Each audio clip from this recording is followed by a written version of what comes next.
My name is Brian Miles. I am the CEO of the Miles Advisor Group. It's the parent company to EA Help and Mag Bookkeeping. And today I'm here with Tommy Newberry, a New York Times bestseller for The 4-8 Principle, and also a Wall Street Journal bestseller as well. In addition to that, he was #1 on Amazon and Barnes & Noble.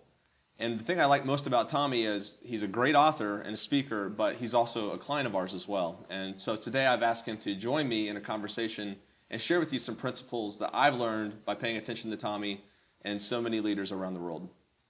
So Tommy, thank you very much for being here today. I'm super excited that I have the opportunity to sit down with you and chat. One of the things that I've just found amazing about what you do and watching you with my team and how they interact with you is that you're a leader that basically has a lot going on, but you're extremely personable. And you're, from my perspective at least, you've been remarkably personable. And so I think that one of the things that our company looks for in leaders when we work with them is they're personable, but they're also humble people. Right. And they realize that they don't have it all figured out. And so I think that you're one of these guys that you kind of exude those characteristics, but you've got a lot that you do know. And so I wanted to take today to kind of talk about that with you.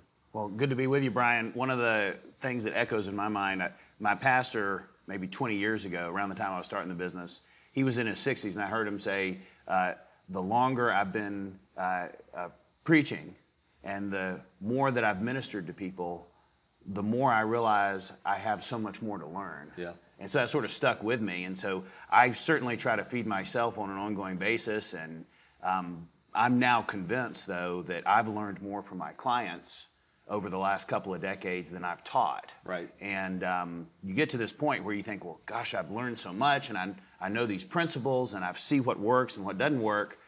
But then you realize how much you don't know. Right. And there's just a mountain of things that you don't know. Yeah. So that keeps you humble, even if you're not by nature humble. Well, let's talk about something that can humble a lot of people, and that's marriage. Right. For me, I've been married almost 17 years, and there are moments where I am needing to be a humble husband, and, my wife, we're humbled in situations in marriage. But talking about marriage as a whole, tell me a little bit about your marriage and also how you've walked into an environment where you've taught other couples how to basically get in the same line with their goals and their dreams. Well, this year is our 20th anniversary. My wife is Kristen, and we're married in 1994. And you're a great husband. Oh, yeah, that's... Or sorry, I read somewhere. Yeah. Stick to the notes, stick to the notes. One of the things that we've learned is that, your marriage reveals to you a lot of things about yourself that weren't obvious to you when you were single. In fact, I believe that one of God's reasons for marriage is that it's a platform to work on you spiritually in ways that He can't work on you when you're single. Right. And probably the primary area there is selfishness. Yeah. That if you're going to be successful in marriage, which means to be happily married to somebody else that's happily married, then you've got to overcome selfishness. Right. And it's part of our nature. It's not just you or me. Right. And marriage brings that out. It forces that lesson upon us. So when we work with couples, which really came about mid-90s, we had been working mainly with entrepreneurs, and then we started working with their teams. And then they came to me and said, hey, we've got this running. Is there anything you can do to help me at home? Mm. And I said, well, what's your goal? And there was this long pause. Well, there was no goal. And so then I searched everywhere and could not find anybody helping couples with their goals. Mm. They were helping on communication strategies.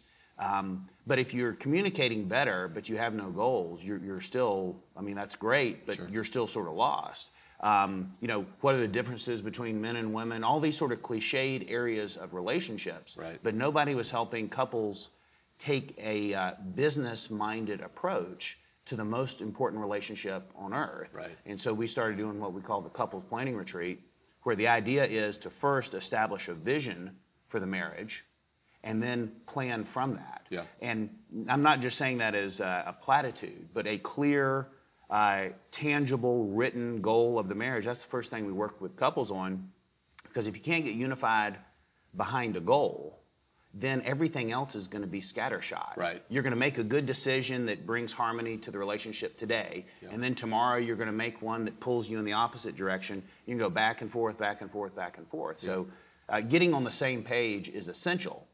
It comes naturally when you're dating.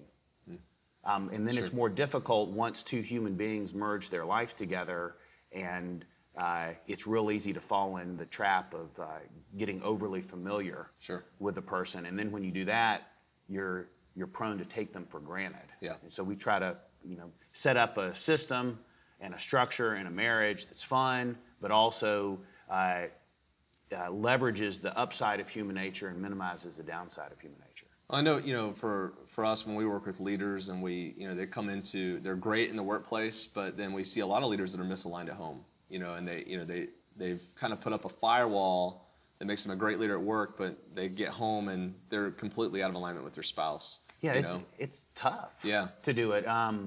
Some of that I have learned just recently is energy. I mean, sometimes they have the good intentions to be a great husband or a great father, or a mom or a wife, but they're just pooped out. I mean, there's no fancy scientific way to say it. And so then when they've given everything to being a provider or a business leader where it seems like there's no alternative. And then they give the leftovers to the home life.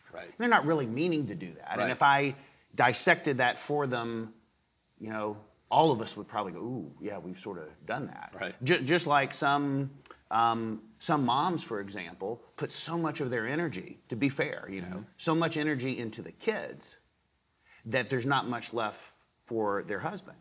And so both husband and wife, man and woman, are prone to getting their priorities a little bit out of alignment. But it's tough. And so if you have a goal for the kind of relationship that you want, a standard, then at least you know what your bullseye is, and you'll be more aware that you're out of bounds or that you're in bounds, that what you're doing is working or that it's not working, and that's okay. I mean, if you realize we're not where we need to be, that's a good sign.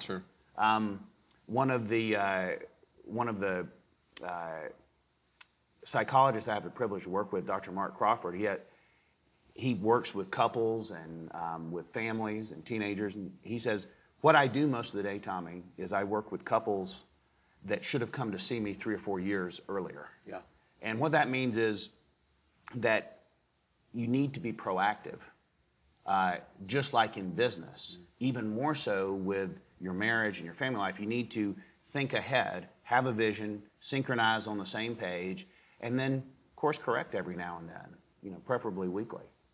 We talk a lot about leadership being multifaceted. We're leaders in the work, we're leaders at home, and we're husbands and we're wives, and we're also parents as well. So one thing that I'm really curious about, I've got a 5-year-old and an 8-year-old, and I'm trying to be a good father as well as, what is a principle that you'd recommend I teach my kids that would equal them being a great leader in the future? Well, there are so many, it's hard to boil it down, but certainly there are some foundational principles, and one is individual responsibility. And we hear responsibility thrown around so often. I always like to preface it with the word individual. In other words, teaching our children that they own their choices, because when they grow up, or if they just get a little bit older, even a little bit older than yours, and they have that opportunity for leadership, the most important thing they can do is own their actions. That's their preparation to be a leader.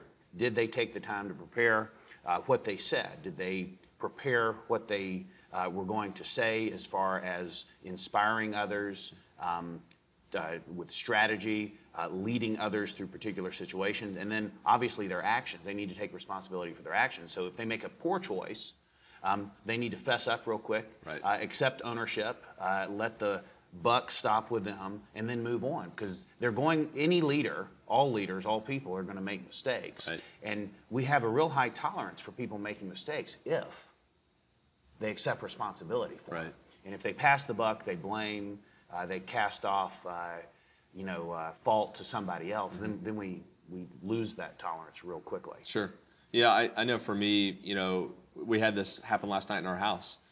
My daughter did something that, I was kind of confused on, and I asked her, I said, what are you doing? And then when she didn't give me a clear answer, I asked her again. What I was trying to do is have her own what she had done to clarify it even for me in that process. And I think that that's a big difference in leadership. Almost everything flows from accepting personal responsibility for your choices. And really, all flaws flow from not doing that. Yeah. And so it's a foundational principle. It's talked about a lot, but it's your thoughts, your words, and your actions, and making sure that those thoughts, words, and actions are synced up with what you're all about as a person and where you want to go with the rest of your life, or where you want to lead a particular project or team, or a group that you are charged with commanding. Tommy, you've got a really interesting company name, and I would like for you to talk about that, but the reason and the meaning behind that. And then kind of, if you could, talk a little bit about, for me at least, share with our audience why leaders need goals. What's so important about that? Yeah, my coaching firm is the 1% Club, and that was the name we came up with almost 22 years ago. And the idea behind it is the research that shows that only 1% of the population, really a little bit less than that, 1% of the population has written goals and more than just the business side of life. Wow. And most people don't have goals. Yeah. Those that do have goals tend to only have them in business. Yeah. And then there's just small minority, what I like to call the magnificent minority, who are not going to be satisfied unless they are excellent in all areas of life. Yeah. And that's what we're all about. That's what the coaching practice is about, is taking leaders from good to great personally, taking them from good to great as leaders of their entrepreneurial organization or the team that they're leading. Yeah. You know, for me, I wasn't raised to set goals. I'm a pretty driven person, but my mom and dad didn't sit me down and say, hey, let's help you define what your goal should be. If it was any goals at all, it was academically or maybe in sports, but it wasn't holistically. Well, there's a big void because schools tend to not teach goal setting. Yeah. Every so often you'll have a creative teacher, excuse me, who will have their kids write down what grades they want to get for the semester, but they'll never revisit that.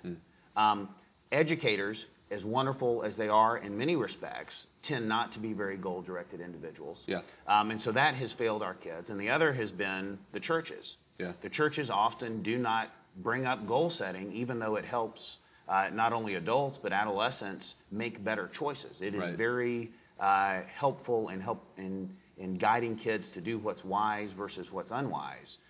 However, mom and dad are really most responsible. So every mom and dad needs to make sure that their kid understands the value and the power of setting a goal. Right. And today especially, the sheer velocity of life is such that if we don't have a clear goal that is articulated somewhere in writing, we're going to be very distractible. Right. And there are so many diversions and distractions in our environment that pull our attention away from what really, really matters. In fact, a distraction, a good way to think of it, is just an attraction to something that's a non-priority. Gotcha. And it's so easy today with the media and with interruptions from digital devices to fall prey to that. But if you have a set of goals established somewhere that you can turn your attention back to, then that's a set point that'll benefit you for the rest of your life. Sure. You know, you wrote the book, The 4-8 Principle, and from a goal standpoint, what's the tie back to that with your book? Well, that's a great question. The principle from the Apostle Paul is, finally, brothers and sisters, whatever is lovely, pure, true, gracious, just. If there's any excellence, anything worthy of praise, think on and dwell on, and depending on the translation, fix your mind on these things. So it's a command to focus on the good stuff, to put it in casual terms. And Paul knew that we were not automatically positive. He also knew we were not hopelessly negative. Yeah. So he says, here's the goal for what you need to be thinking about. So as a leader, you're going to have issues and problems and challenges all over the place. Same thing as a parent, same thing as a child. Right. Your life is just a series of problems. And so learning to stay focused on the good things in life is really supported by having a set of goals, because you and I don't set goals that we don't want. Right. We don't set goals that are negative. Right. We set goals that reflect our values, our priorities, our desires. So when we have those, we have an extra tool in our toolkit to live a life that's consistent with Philippians 4:8, and that's very, very powerful. So somebody else with good intentions, who doesn't have goals, doesn't have the tool needed to keep their mind focused on the things of God and the things that move us toward the people that we are created to become. One last thing that's pretty powerful, I think, is not many people have formal goals. Yeah. But we all sort of have goals. Yeah. In the sense that whatever we think about most, our brain interprets that as a goal. Sure. So if you don't have a goal, but you're thinking a lot about the things that you don't like in your life, or the situations that you hope and pray don't happen, but fear probably will, those in effect are like goals. They become your goals. They become your goals, and they're ungoals. Right. And it's not very helpful, and it certainly inhibits you practicing the 4-8 principle. So I taught my kids goals early on in life. I didn't grow up with them other than in sports. Yeah. But I fell in love with them because I realized they could take somebody who had a innate talent of maybe a 7, and it could elevate them to a 9. Where somebody who's born with great DNA and great potential, born with 9 or 10 potential, right, without goals, they get their potential diluted down. It's the great equalizer. Yeah. So, Tommy, let's switch gears a little bit. You know, we talk about goals and why people need them, and why it's so important that they kind of get on a path of setting goals. But at some point as a leader, you've got to delegate. You know, to achieve those goals, in many instances, and to be productive as a leader, and to kind of hit those dreams and goals that you're going after, you're going to have to learn how to delegate. Yeah, Talk to me about that a little bit. You like, have how do you to, do that? and the sooner you delegate, the better. And the only way you won't need to delegate is if your goals and dreams are really small. And that sometimes hurts, you know, for people to hear it. But if you're going to really do amazing things, you have to use other people's talents and abilities in order to achieve those things, in order to get to a new level that you've never been to before. Yeah. And so that's really what delegation is all about. It's multiplying your potential through others. And maybe a better way of saying it is it's using others' potential to help you multiply your own potential. Because if we try to do everything, then we're going to dilute what we're capable of, and we're going to prevent somebody else from expressing themselves and contributing and making a difference. It's sort of a silly thought, but you know, if you try to do it all and you don't want to give any of it up, you're not allowing somebody else to glorify God with their skills and talents. Right. And so I like to use this quick little command, which is delegate everything but genius. Delegate everything but genius. And that means, if possible and as soon as possible, delegate those things which you're not great at doing. Hang on to those things that only you can do, so that other people can get in and lift you up, and then even better, so you'll have more time to fine-tune your potential for greatness. Yeah. And if you're doing it all, you're going to be scattered, and you won't put in the requisite hours, literally, to become awesome. Because everybody should strive for greatness. If greatness is possible, then goodness is not enough. You know, if you can be a 10, then a 9.5 is not enough. Yeah, and I mean, we know this too. I mean, there's plenty of people that don't want to be a leader. They'd much rather be a follower, and by you learning how to delegate, and you can be a great leader worth following in that process. You sure can, and you know, God made people to serve others, and so leaders serve. Right. But if leaders are serving others, then leaders need to be served by others, and some people just love helping the person that they're working with or for become more successful. Yeah. One of my assistants years ago, I heard her answering a question from one of my clients, and they said, well, what do you do for Tommy? And she said, I do everything I can to make sure he's successful as he can be. Wow. And that was not really on her job description, if you will, but that's how she interpreted it. So nothing was off limits if it allowed me to spend more time, you know, doing what I do best and what I love. Yeah, that's awesome.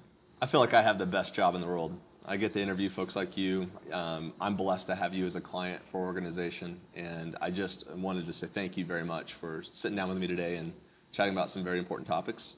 Love doing it. Thank you. A lot of fun. And I would love for you to just share with our audience real quick here at the end, how they can learn more about you and what you do. Well, the best place to learn about me is TommyNewberry.com. The 4-8 Principle website, that whole franchise is think48.com. We have a ton of free resources that are helpful for small groups, for couples that people can just download and start to integrate the 4-8 Principle into their life, because it's been life-changing for couples, for parents, for individuals. It changes how they run their team. But what I do and have been doing for 22 years is coaching leaders and helping them figure out what they're all about, helping them find their genius, and then helping them build their dream team so that they can achieve more with less. Most of my clients, they have one thing in common. They want to get to the next level economically, but they don't want to do it if it involves messing up their faith or their family or their health. They just don't want to do it. So I've got a unique audience and a unique clientele that are very, very motivated, but they want to make sure they do things the right way. And so it's a lot of fun to see them get past barriers that had maybe held them back for a decade or more in striving to reach their full potential. You know, you write great content and you produce great events, you know, but something else, I mean, you're also a speaker. That's right. As well, and you spoke at our company event back at our Christmas meetings, and what everybody said, they were just thrilled with you. I mean, you were one of the highlights of our time together. And well, I feel like we've talked about delegation, and we've talked a little bit about goals and my business a little bit. But the things that I do that I really love, I write, and I speak, and I coach. Yeah. And that's where sort of we got introduced indirectly, in that EA Help has been a boost in helping me focus more on my genius. And I've had assistants for years. Yeah. Sometimes 3 at one point. But I've got a great approach now with EA Help that allows me to do more of the things that make my days fun. And then interestingly, not only do they make my days more fun, I'm more productive, and I seem to be more valuable to my clients when I'm not doing the little stuff. In other words, I've delegated that to EA, and so I can really do what they're paying me to do and what they're expecting me to do. So that's a thrill, and I'm very appreciative for it. Well, that thrills my heart. I mean, that's a goal of our organization, is to serve leaders well in that capacity. It really nails our mission. So I thank you so much for today. Glad to be with you. So today, I hope that you've enjoyed this interview with Tommy. Tommy is a jam-up guy. I really encourage you to go to his website and look what he has to offer. Obviously, The 4-8 Principle is an amazing book. It's revolutionized a lot of lives. And I hope that today we provided some content to you that's been meaningful for your life.